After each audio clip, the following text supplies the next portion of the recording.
আজকে তোমাদের সামনে অন্য আরেক ভিডিও নিয়ে হাজির হয়েছি। তোমরা প্রত্যেকেই জানো এই চ্যানেলে পশ্চিমবঙ্গ শিক্ষা পর্ষদের বাংলা এবং ইংরাজি বিষয়ের ওপর বিস্তারিতভাবে আলোচনা হয়। তা আজকের আলোচনার বিষয় ক্লাস 8-এর ইংরাজি বইয়ের দ্য উইন্ড ক্যাপ নামক টেক্সটটি। দ্য উইন্ড ক্যাপ, যার লেখিকা জেন ইওলেন। তা আমাদের পাঠ্য বিষয় শুরু করার আগে প্রত্যেকবারের মতো যেটা বলা হয় যে গোটা ভিডিওটি অতি মনোযোগ সহকারে শুনবে এবং শোনার পর যদি তোমাদের কোনো মতামত, প্রশ্ন, সমস্যা ইত্যাদি থেকে থাকে তাহলে অতি অবশ্যই কমেন্ট বক্সে জানাবে। তাহলে আজকে আমরা যে ইউনিট 1টা অর্থাৎ দ্য উইন্ড ক্যাপের প্রথম অংশটা পড়ে নেব। সেটা পড়া শুরু করার আগে লেখিকা সম্পর্কে কয়েকটি কথা। লেখিকার নাম হিসেবে আমাদের সংক্ষিপ্ত রূপে তার নাম পেয়ে থাকি জেন ইওলেন, কিন্তু তার পুরো নাম হলো জেন হায়াত ইওলেন। তা লেখিকা সম্পর্কে যে কটি কথা আমাদের টেক্সট বইয়ে পেয়ে থাকি সেরকম জেন হায়াত ইওলেন, যার জন্ম 1939 সালে, is an American author and editor of folklore, fantasy, science fiction and children's books. Jane Hyatt Yolen একজন আমেরিকান লেখিকা এবং সম্পাদিকা ছিলেন, যার জন্ম 1939 সালে। তিনি লেখিকা এবং সম্পাদিকা ছিলেন ফোকলোরের, ফ্যান্টাসির, সায়েন্স ফিকশনের এবং চিলড্রেন্স বুকসের অর্থাৎ লোকগাথা, কাল্পনিক গল্পের, কল্পবিজ্ঞানের এবং শিশু পাঠ্য বইয়ের।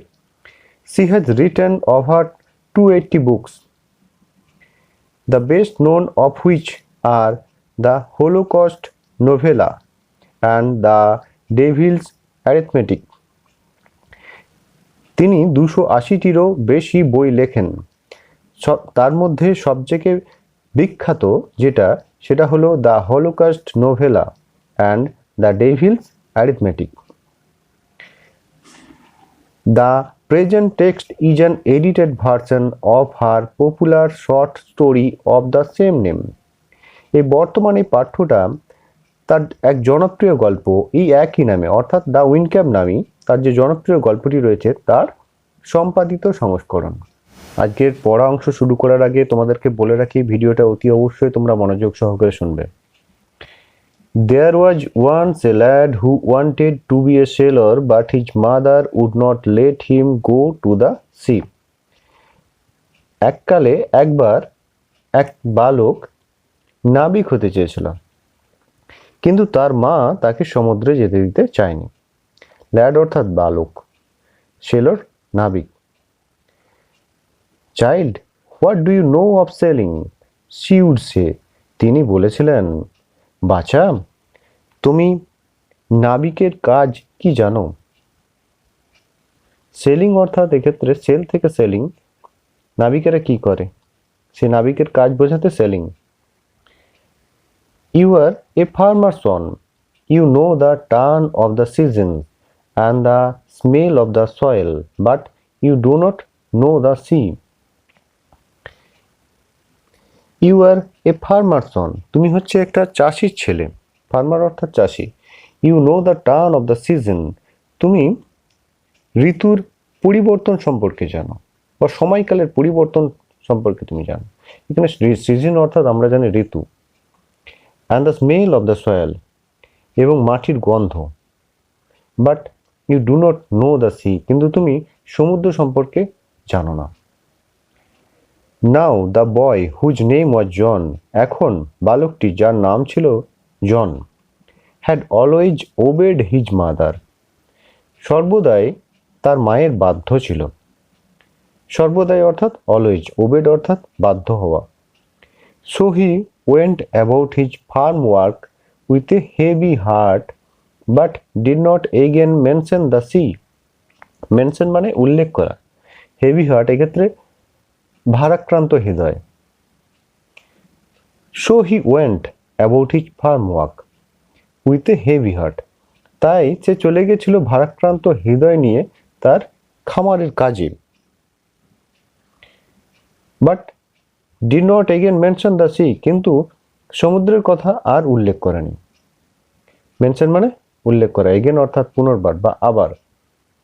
One day he had been walking behind the plough, walking এক্ষেত্রে হাঁটা, বিহাইন্ড অর্থাৎ পিছনে, প্লাউ অর্থাৎ লাঙ্গল দেওয়া। এখানে লাঙ্গলের পিছনে হাঁটা বললেও হয়, কিন্তু এক্ষেত্রে আমরা বলে নেব one day he had been walking behind the plough, অর্থাৎ একদিন সে লাঙ্গল চালাচ্ছিল। He all but ran over a tiny green turtle on a clod of dirt. All but মানে প্রায়, একেবারে। র্যান ওভার মানে মারিয়ে ফেলা।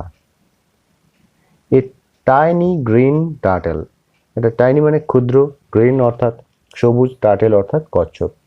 ক্লড অফ ডার্ট এক্ষেত্রে কাদার দলা, দলা অর্থাৎ ক্লড মানে যেটাকে ডেলা বলে। যাই হোক, he all but ran over, সে প্রায় মারিয়ে দিচ্ছিল একটা ছোট্ট সবুজ কচ্ছপকে কাদার দলা দিয়ে। He pick the turtle up and set it on his head where he knew it would be safe. Safe অর্থাৎ নিরাপদ। পিকড আপ এক্ষেত্রে তুলে নেওয়া। সেট অন রাখা, স্থাপন করা। He pick the turtle up, সে কচ্ছপটিকে তুলে নিয়েছিল। And set it on his head, এবং তার মাথার উপরে এটাকে রেখেছিল। Where he knew it would be safe, যেখানে সে জানতো এটা নিরাপদে থাকবে। When he was done with ploughing, John plug the turtle. When he was done with ploughing, যখন তার লাঙ্গলের কাজ শেষ হয়েছিল। জন প্লাগ দ্য টার্টেল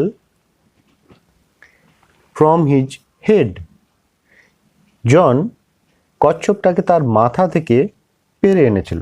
এখানে প্লাগড অর্থাৎ পেরে আনা।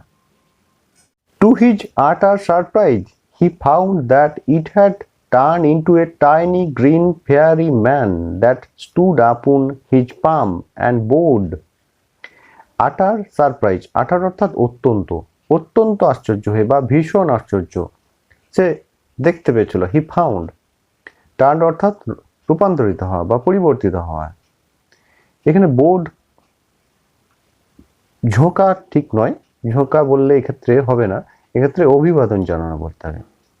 স্টুড আপন হিজ পাম, দাঁড়িয়েছিল তার তালুর ওপরে। তাহলে পুরো অর্থটা এরকম, অত্যন্ত আশ্চর্য হয়ে সে দেখতে পেয়েছিল যে এটা রূপান্তরিত হয়েছে একটা ছোট সবুজ পরিমানবে, ফেয়ারিম্যান, যেটা দাঁড়িয়ে আছে তার তালুর উপরে এবং তাকে অভিবাদন জানাচ্ছিল। I thank for your kindness. Tell me your heart's desire, and I will grant it to you for saving my life, said the fairy.